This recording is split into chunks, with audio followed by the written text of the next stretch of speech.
à la doctrine et la sainteté de sa vie, notre Seigneur a voulu ajouter les miracles pour confirmer la sainteté de sa vie et de sa doctrine, pour confirmer qu'il est bien le Messie et l'envoyé de Dieu.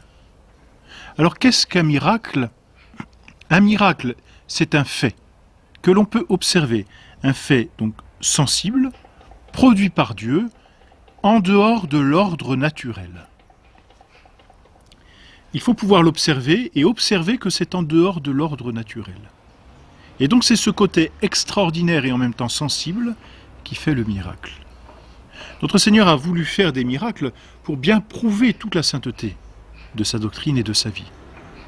Et afin que les âmes puissent remonter jusqu'à Dieu, tout simplement. Il le dit clairement aux pharisiens, « Si je ne fais pas des œuvres de mon Père, ne me croyez pas. » Il leur dit, « Mais si j'en fais et que vous ne vouliez pas me croire, croyez au moins en mes œuvres. » C'est-à-dire, voyez les miracles. Vous n'êtes pas d'accord avec moi, vous ne m'aimez pas, vous n'aimez pas ma doctrine. Mais regardez mes miracles. Que voulez-vous faire contre les miracles? Ils prouvent bien que je suis au-dessus de l'ordre de la nature. Afin, dit notre Seigneur, que vous connaissiez et que vous croyiez que le Père est en moi et que je suis en lui. Les miracles sont là pour donc prouver la divinité de notre Seigneur Jésus-Christ. Alors, il y a plusieurs types de miracles que l'on rencontre dans l'Évangile. Notre Seigneur, par ces miracles, délivre par exemple 7 possédés. Et puis ensuite, notre Seigneur fait 10 miracles sur la nature. Il en fait 15 sur les maladies. Et puis, surtout, il en fait 3 sur la mort. Et là, ce sont des miracles encore plus éclatants. 10 miracles sur la nature, 15 sur les maladies et 3 sur la mort. Alors par exemple, le premier miracle d'ailleurs que l'Évangile mentionne et que notre Seigneur fait durant sa vie publique, c'est l'eau qu'il change en vin. Ça, c'est un véritable miracle qu'aucun pouvoir humain n'est capable de faire, car c'est un changement de nature. La nature de l'eau a été changée en la nature du vin. Bon, autre miracle, ce sont les pêches miraculeuses. Autre miracle encore extraordinaire, c'est la tempête apaisée, ça c'est clair. Notre Seigneur commande au vent et à la mer. Qu'une tempête s'arrête, on sait bien que ça arrive toujours, mais qu'une tempête s'arrête sur une simple parole et au moment où elle se déchaîne, c'est un miracle. Autre miracle encore que notre Seigneur permet, c'est à Saint-Pierre. Saint-Pierre marche sur l'eau. Ça aussi, c'est un miracle. Ensuite, les multiplications de pain. On voit notre Seigneur pris de compassion pour cette foule qu'il n'ose pas renvoyer les mains vides et affamées. Je ne peux pas, dit-il, renvoyer cette foule sans qu'elle ait mangé, elle va tomber d'inanition en chemin. On retrouve là le souci de notre Seigneur pour les âmes. Alors que fait notre Seigneur? Il demande à ses apôtres, est-ce qu'on a quelque chose à manger? Alors les apôtres le regardent, dit d'habitude on est 12, d'accord, mais là on est des milliers. Alors notre Seigneur dit, donnez ce que vous avez fait, donnez ce que vous avez, et notre Seigneur multiplie les pains. Et il multipliera aussi des poissons. Voilà autant de miracles que notre Seigneur fait pour prouver sa divinité et en même temps pour soulager les âmes.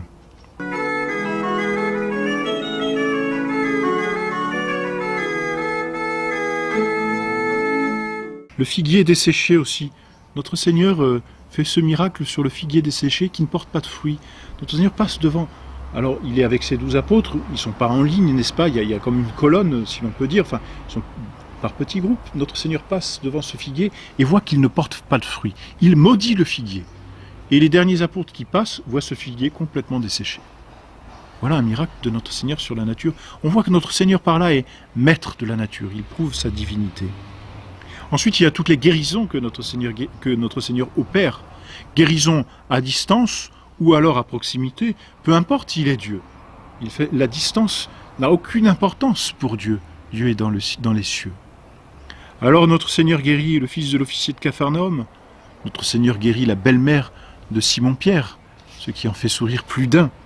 Notre Seigneur guérit le lépreux, le paralytique, qu'on fait descendre, n'est-ce pas, par le toit, tant il y a une foule autour de notre Seigneur. Et notre Seigneur lui dit, tes péchés te sont remis. Et là, les pharisiens se regardent entre eux, et puis regardent notre Seigneur et disent, mais qui est-il? Il n'y a que Dieu pour remettre les péchés. Notre Seigneur qui lit dans les cœurs leur dit, pour que vous sachiez que j'ai le pouvoir de remettre les péchés, eh bien, je vais vous montrer que je suis Dieu et que je peux faire des miracles. Et donc, pour prouver ce miracle intérieur de la remise des péchés, notre Seigneur dit, prends ton grabat, lève-toi et retourne chez toi. Et à l'instant, eh bien, ce pauvre malade se lève, prend sa couche et s'en retourne chez lui. Notre Seigneur prouve là sa divinité. Bon, le serviteur du centurion, la main desséchée que notre Seigneur guérit, les 2 aveugles, l'hémorroïs, enfin bref, le sourd-muet, les aveugles de Jéricho. Et puis aussi, le dernier miracle qu'il opère, c'est l'oreille de Malchus. Saint Pierre donne un coup à ce serviteur, coup maladroit ou bien visé, on ne sait pas. En tout cas, il arrache l'oreille. Que fait notre Seigneur Jésus-Christ? Il reprend l'oreille et la remet à ce serviteur. Voilà donc toutes les guérisons que notre Seigneur fait. Autant de miracles qui viennent prouver la sainteté de sa vie et de sa doctrine. Et puis enfin, les 3 grands miracles que notre Seigneur fait sur la mort, sans parler même de sa propre résurrection, ce sont les 3 autres résurrections que l'Évangile nous livre et qui sont là la preuve la plus éclatante de la divinité de notre Seigneur Jésus-Christ. C'est tout d'abord la résurrection de la fille de Jaïr, où là notre Seigneur prend avec lui ses 3 apôtres comme témoins. Il fait sortir donc tous ceux qui sont en train de pleurer et de jouer déjà des instruments. Il fait entrer avec lui Saint Pierre, Saint Jacques et Saint Jean. Et puis il prend la main de cette fille et puis lui ordonne de se lever. En toute simplicité, sans aucun effort, notre Seigneur ressuscite cette jeune fille.